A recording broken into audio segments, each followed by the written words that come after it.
Hey my YouTube family, आज है 12 अक्टूबर 2024। सुबह की शुरुआत हुई 5:30 पे।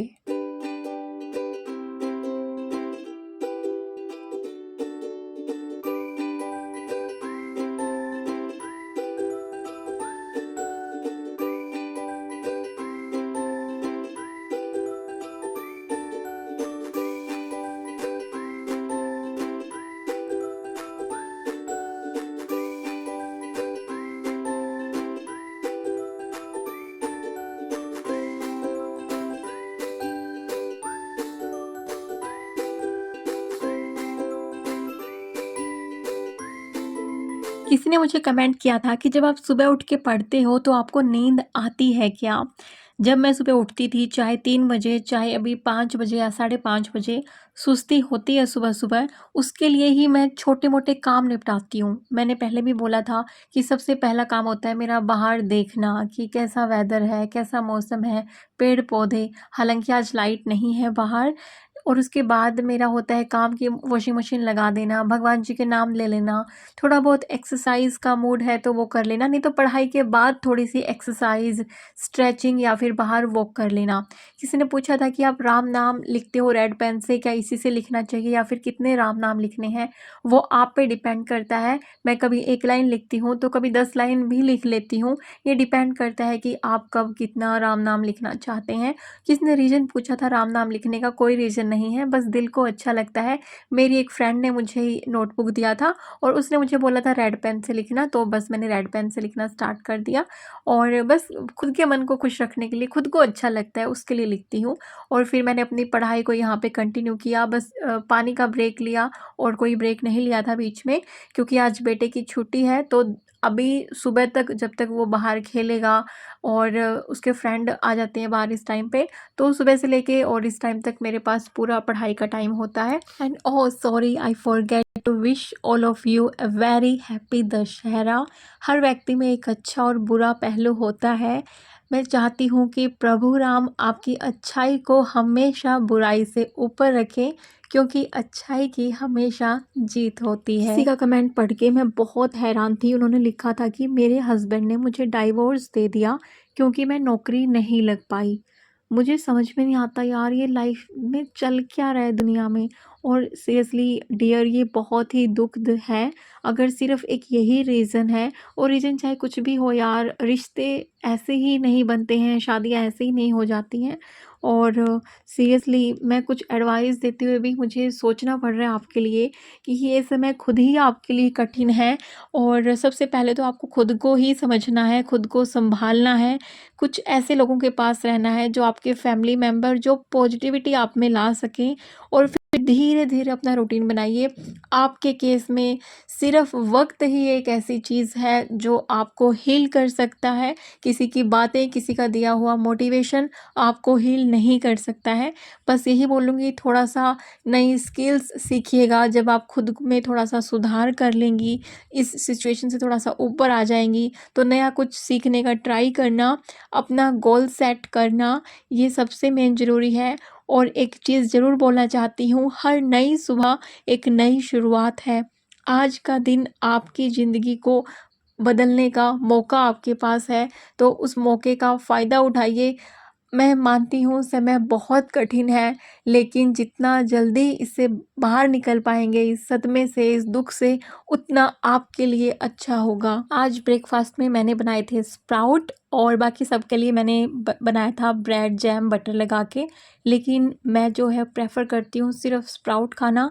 ब्रेड जैम मुझे इतना अच्छा नहीं लगता, कभी-कभी खा लेती हूँ लेकिन मोस्टली अवॉइड करती हूँ। और मुझे अच्छा लगता है सुबह स्प्राउट, जूस, ये सब चीज़ें। आज जूस नहीं बन पाया, सीधा स्प्राउट ही बना है ब्रेकफ़ास्ट में। और जिस दिन सुबह नहीं बनता है उस दिन इवनिंग में बन जाता है जूस। और ब्रेकफ़ास्ट करने के बाद मैं आ गई थी वापस अपनी पढ़ाई करने के लिए। आज इवनिंग में जाना है दशहरा देखने के लिए, तो इवनिंग में पढ़ाई नहीं हो पाएगी। और दिन में बच्चे का ऑफ है, तो कभी-कभी वो भी आ जा रहा था, तो जितना हो सकेगा उतना टाइम निकालेंगे पढ़ाई के लिए। और ये मैंने मदर इन लॉ के लिए सूट निकाले थे, फादर इन लॉ आज जा रहे हैं घर वापस। ये सूट मेरी मम्मी जब आई थी यहाँ पे तो वो लेके आए थे। जैसे मैंने बताया था ना कि भैया और मम्मी आए थे, जब कोथली लेके आए थे हरियाणा में। जो हरियाणा के लोग हैं वो जानते होंगे कोथली का मतलब ना, कि सावन के महीने में बहन के घर मिठाई सूट वगैरह लेके जाया जाता है। तो ये दोनों सूट मम्मी और भाई जब आए थे तब लेके आए थे। पहले मुझे लगा था कि मदर इन लॉ जब भी यहाँ पे आएंगी मैं उनको दे दूंगी, लेकिन वो नहीं आ पाई, तो फिर मैंने फादर इन लॉ के हाथों भिजवा दिया उनके लिए। और उसके बाद जो है हस्बैंड बेटे को भी बाहर लेके जा रहे थे थोड़ी देर के लिए, और मेरे पास अभी अच्छा खासा मुझे टाइम मिलने वाला था पढ़ाई करने का, लगभग 1 घंटे के लिए।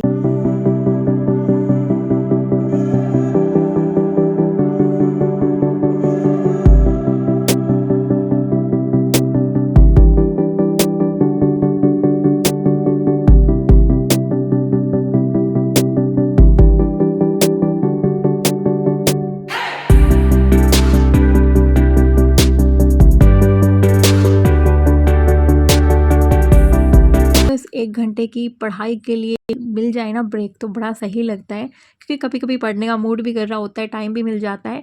नहीं तो अगर हम बैठते हैं ना जब फैमिली होती है, तो भले ही हमारे पास 2-3 घंटे होते हैं, उनमें 1.5 घंटे के राउंड ही पढ़ाई होती है। बीच में कोई डिस्टर्बेंस हो जाता है, इधर से उधर कोई जा रहा है, कोई कुछ बोल रहा है, तो वो ब्रेक ऐसे होती रहती है। लेकिन जब घर में हम अकेले होते हैं तो पढ़ाई बहुत अच्छे से हो जाती है। तो जो भी हाउस वाइफ है मैं उनको एक ही बात बोलना चाहती हूँ कि जब भी आपको अकेले टाइम मिलता है ना, उसको प्रॉपर डेडिकेशन के साथ पढ़ाई को डिवोट करें। उस टाइम पे बाकी के काम ना करें। उसके बाद फिर मैंने अराउंड 2 o'clock बनाया था लंच। लंच में था चपाती और घिया का रायता। बहुत ही हेल्दी होता है, कैलोरी में लो, लेकिन हेल्थ वाइज बहुत अच्छा होता है। और खाने के बाद ना प्रोडक्टिविटी थोड़ा सा कम हो जाती है माइंड की, क्योंकि खाने के बाद मुझे लगता है कि सब कुछ थोड़ा सा आलस आता ही है। और स्पेशली जब आप कर्ड खा लेते हो या फिर लस्सी वगैरह पी लेते हो, उसके बाद तो आलस दोगुना हो जाता है। और मैं हल्का फुल्का ही थोड़ा मैंने पढ़ाई करी थी, और थोड़ा बच्चे को कुछ लिखने के लिए दिया था, तो वो लेके आया था, उसको चेक किया था, जो उसकी गलतियां थी उसको वापस से लिखने के लिए उसको दिया था। यही सब करने के बाद मैं आ गई नैप लेने के लिए। वैसे मैं 25 मिनट से 45 मिनट का नैप लेती हूँ, लेकिन आज मैं थोड़ा सा लंबा नैप लेने वाली हूँ। रीज़न एक तो ये है कि मेरे को कल ही फीवर हुआ था और कल शाम को ठीक हो गया था, लेकिन एक बॉडी में थोड़ा सा वीकनेस रहता है ना। मुझे ये था कि बिल्कुल आपकी बॉडी लो हो जाए उससे पहले ब्रेक ले लेना चाहिए और बॉडी को रेस्ट दे देना चाहिए।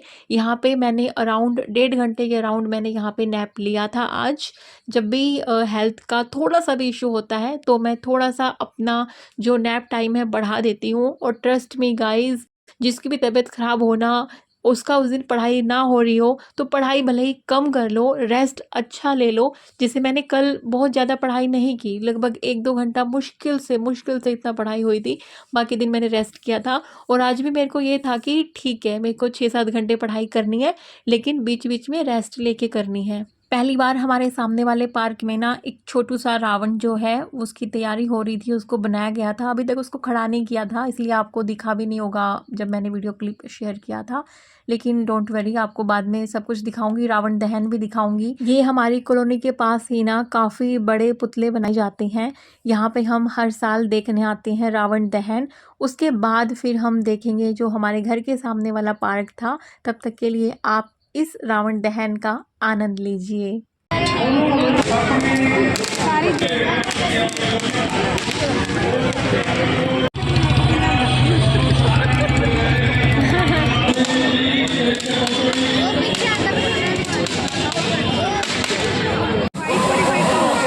सभी स्टार्ट करेंगे।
छोटे बच्चों का मन कितना साफ होता है ना। वो जो छोटी बच्ची थी ना, वो बोल रही थी रावण को दर्द हो जाएगा।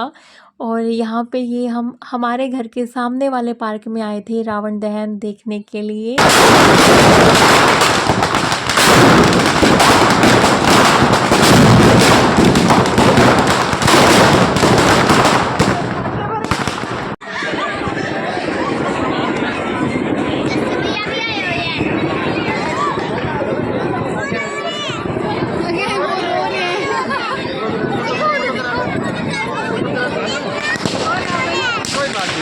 और फिर बच्चों ने अपने-अपने पटाखे यहाँ पे जलाए थे। बहुत अच्छा लग रहा था इन सब का बचपना देख के।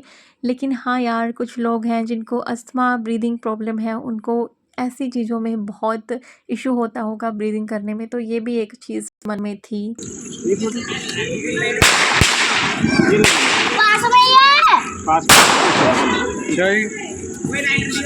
और जब बच्चों का सब ये ख़त्म हो गया क्रैकर्स वगैरह का, तो हम घर पे आ गए थे। 7:29 के अराउंड मैंने डिनर की तैयारियां यहाँ पे कर दी थी। डिनर में बन रहा था नमकीन चावल जो कुकर वाले फटाफट बन जाए, और साथ में मैं बनाने वाली थी रायता। ये जो फ्रेंड हैं हमारे, इनकी जो छोटी गुड़िया है ना, वो इतनी प्यारी है और मेरे से वो इतनी अटैच है ना। जब भी हम मिलते हैं उसको बस ये होता है कि मुझे आंटी के पास ही रहना है।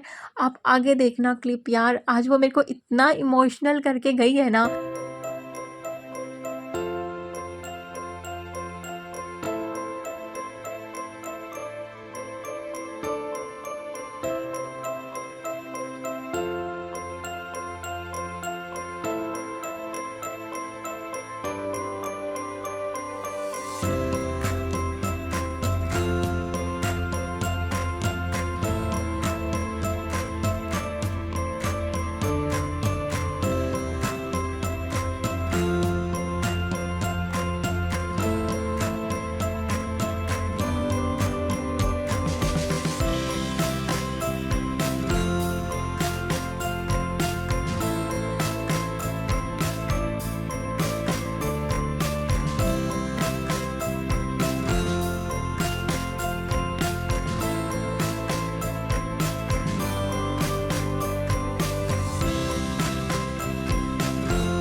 और ये पल जब उनके जाने का टाइम आया ना, सच्ची में बहुत इमोशनल था। बच्ची बार-बार मेरे को बोल रही थी कि मेरे को आंटी के पास रहना है। अच्छा, मुझे आंटी के पास एक बार जाने दो, अच्छा एक बार पारी करने दो। मतलब बहुत इमोशनल मोमेंट्स थे।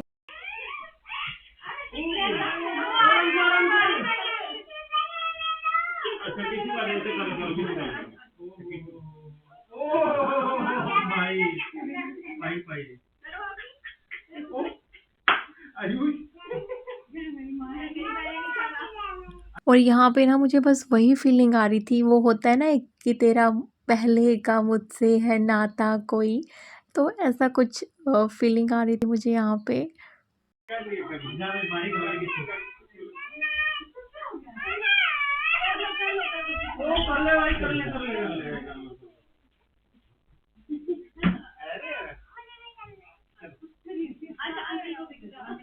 Bye bye.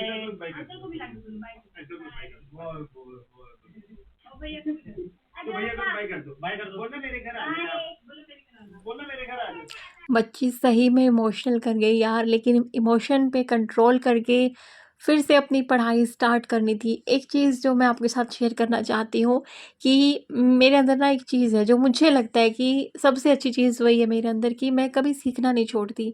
मैं छोटे से, बड़े से, कोई अनजान से भी मुझे कोई चीज़ अच्छी लगती है ना, मैं उसको सीखने की कोशिश ज़रूर करती हूँ। मुझे ये पता है कि मुझे किसी की भी चीज़ अच्छी लगी ना तो उसको मैं सीखूँगी, आज ही सीखूँगी, अभी सीखूँगी जब मैंने वो चीज़ देखी।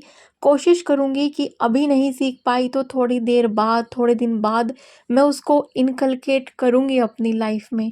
और ये हैबिट मेरे को मेरी लाइफ़ चेंजिंग हैबिट लगती है, जिसमें मैं हमेशा हर पल, हर क्षण कुछ न कुछ नया सीखने की सोचती रहती हूँ। और फाइनली रात के 12:36 आज के दिन का समापन। आज का ही नहीं, अब तो नेक्स्ट डे शुरू हो चुका है। 13 अक्टूबर स्टार्ट हो चुका है। एक एक दिन निकल रहा है और पता ही नहीं चल रहा कि कैसे टाइम भाग रहा है। इसलिए सोच समझ के अपना टाइम इन्वेस्ट करिए। Good night.